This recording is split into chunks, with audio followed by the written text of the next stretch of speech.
여러분 안녕하세요. 제가 이제 여러 차례 동영상을 올리는데 오늘은 여러분과 함께 속 시원하게 50대의 고민들을 얘기해 보는 시간을 갖도록 하겠습니다. 일단은 50대라고 하면 위로는 부모님, 아래로는 자녀들이 있죠.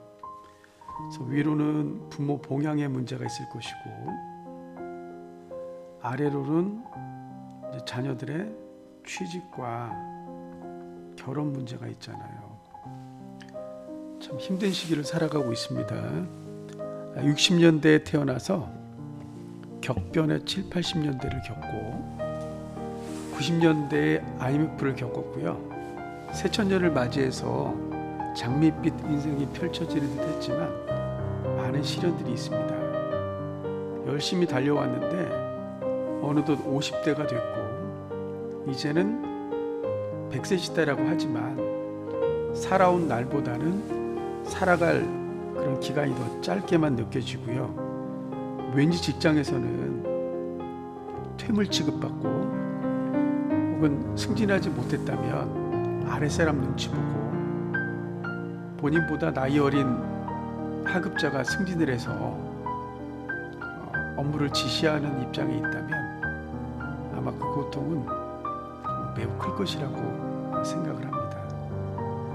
이때에 어쨌든 정년까지 남아있는 그런 기간들이 짧기 때문에 노후 준비를 이제 생각을 하실 텐데, 그러면 어떤 제2의 그 직업을 갖는 것이 나름대로 보람도 있고 경제적으로도 어렵지 않을까라는 고민을 많은 분들이 하시는데요. 이제 그 중에 하나가 이제 공인중개사 자격을 취득하는 거죠. 공인중개사. 제가 작년 10월부터 올해 작년 11월이죠. 11월부터 올해 10월까지 공부를 하면서 느낀 것은 참 이 50대라는 게 서글프다. 계산기를 하나 사려고 해도 주머니에 쏙 들어가는 작은 것이 아니라 버튼 크기가 큰 계산기를 살 수밖에 없었고, 돋보기를 수차례 썼다 벗었다를 반복을 했습니다. 근데 저는 안경을 쓰는 사람이 아니었기 때문에 돋보기를 쓰는 것 자체가 상당히 고통이었습니다. 코도 아프고요, 귀도 아프고요. 또 책을 볼 때는 괜찮지만 멀리 볼 때는 또 돋보기를 벗어야 되잖아요. 이런 부분들이 있었기 때문에 어쩌면 이 영상을 보는 많은 50대 분들이 제 이야기에 공감하는 것이 아닐까 이렇게 생각을 해봅니다. 자, 공인중개사 얘기를 본격적으로 하자면요. 물론 공인중개사를 도전을 해서 개업을 할 수도 있습니다. 개업. 그래서 이제 직업을 할 수도 있겠지만 저는 좀 다르게 생각하는 게 이제 투자의 관점에서 보는 겁니다. 투자의 관점에서. 그래서 우리가 어쨌든 부동산 경기 호황 불황을 다 겪었지만 여러분 알다시피 이 부동산이라는 게 물가 상승률 이상만큼은 항상 올라가게 돼 있습니다. 우리가 경험했던 IMF 때는 특수한 경우고요. 그때는 정말 상상할 수 없을 정도로 많은 분들이 직장을 잃었고 부동산 가격이 폭락을 했지만 앞으로 제2의 IMF가 온다는 그런 얘기는 아마 쉽지 않을 것 같아요. 몇 번 그런 부분들이 있었겠지만 제가 느끼기에는 고비를 잘 넘겼던 것 같아요. 그래서 이 공인중개사 자격증을 취득하다 보면 일단은 세법을 공부하게 됩니다. 그래서 부동산 공인중개사에서 다루는 세법이 재산세, 등록세, 종부세, 취득세, 그다음에 양도소득세 이렇게 됩니다. 물론 상속세하고 증여세는 다루지 않습니다. 그런데 상속 증여세까지 따로 공부를 한다 그러면 아마 우리가 부동산 투자를 할 때 그 기대하는 수익 이상의 수익을 가져올 수 있을 거라고 생각을 합니다. 그래서 저는 이번 그 공인중개사 시험 준비를 하면서도 이 세법에 대해 상당히 많이 신경을 썼습니다. 세법. 그래서 뭐 취득세 8%, 12% 할 때도 상당히 많이 신경을 썼고요. 또 장특공이라든가 양도소득세 부분에서도 상당히 많이 신경을 썼습니다. 그래서 공인중개사 공부를 하는 게 꼭 개업을 목적으로 하는 것만이 아니라 투자를 할 때도 도움이 된다. 이 도움은 상당히 도움이 됩니다. 그래서 이왕이면 이 세법 공부하시면서 상속과 증여세까지도 연구하다 보면 아마 소기의 목적을 달성할 수 있을 거라고 생각을 합니다. 자, 두 번째입니다.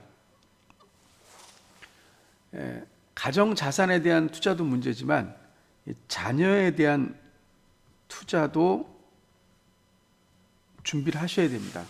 물론 이것도 공인중개사 준비를 하다 보면 자연스럽게 이제 습득이 됩니다.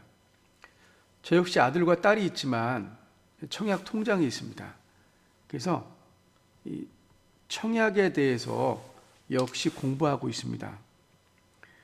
가장 좋은 시나리오는 자녀들이 본인이 이렇게 알아서 하는 게 가장 좋지만 어쨌든 간에 이게 상속 증여하고 어울리다 보니까 청약에 대해서도 많이 공부를 해야 됩니다. 그래서 그 요새 그 비혼주의자도 많고 결혼을 늦추는 그 어쨌든 결혼 정년기 여성 남자들이 많이 있지만 우리의 자녀들이 어쨌든 결혼을 해야 되잖아요. 결혼할 때 필수적인 것이 의식주인데 그중에 이 사는 문제가 해결되지 않으면 결혼할 때 상당히 곤란을 겪을 수 있겠죠. 따라서 이 청약 제도 뭐 이런 청약의 그 과정 프로세스를 이해하는 것도 이 공인중개사 준비의 그 하나의 과정이 아닐까 이렇게 생각을 합니다. 세 번째로 공인중개사 도전이라는 건 어쨌든 우리는 생을 다할 때까지 도전하는 겁니다. 도전하는 삶이 아름답고요. 도전할 때 보람이 있습니다. 제가 버킷리스트에서도 말씀드렸지만 저는 어쨌든 이 도전을 멈추지 않을 겁니다. 그래서 여러분도 제 영상을 보시고 본인이 50대다. 위로는 부모님을 봉양해야 되고 아래로는 자녀를 걱정해야 된다. 그러면 과감하게 퇴직하시기 이전에 공인중개사 준비를 하셔서 투자도 하시고 또 자녀에 대한 투자 더불어 그리고 생을 다할 때까지 도전하는 모습을 많은 사람들에게 보여준다면 정말 아름다운 삶을 살지 않았나 이렇게 생각을 합니다. 그러니까 꼭 뭐 노후 대비용으로 공인중개사를 딴다 이것뿐만 아니라 어쨌든 투자를 통해서 이익을 얻고 내 자녀가 보다 행복하게 살 수 있는 그런 환경을 조성해 주는 것도 우리의 삶의 이유가 아닐까 이렇게 생각을 합니다. 제가 어제 다이소에서 이 칠판하고 화이트보드하고 이 보드마카를 샀어요. 그래서 지금 시험적으로 영상을 사실 찍는 겁니다. 그래서 이제 요 보드마카를 통해서 제일 먼저 올라갈 게 이제 그 명의신탁이거든요. 그래서 이 명의신탁이 민법하고 중개사법에 나오는데 까다로운 문제지만 어쨌든 저도 이해했으니까 그 이해하는 방법 영상으로 만들어 볼까 합니다. 영상 들어주셔서 감사합니다.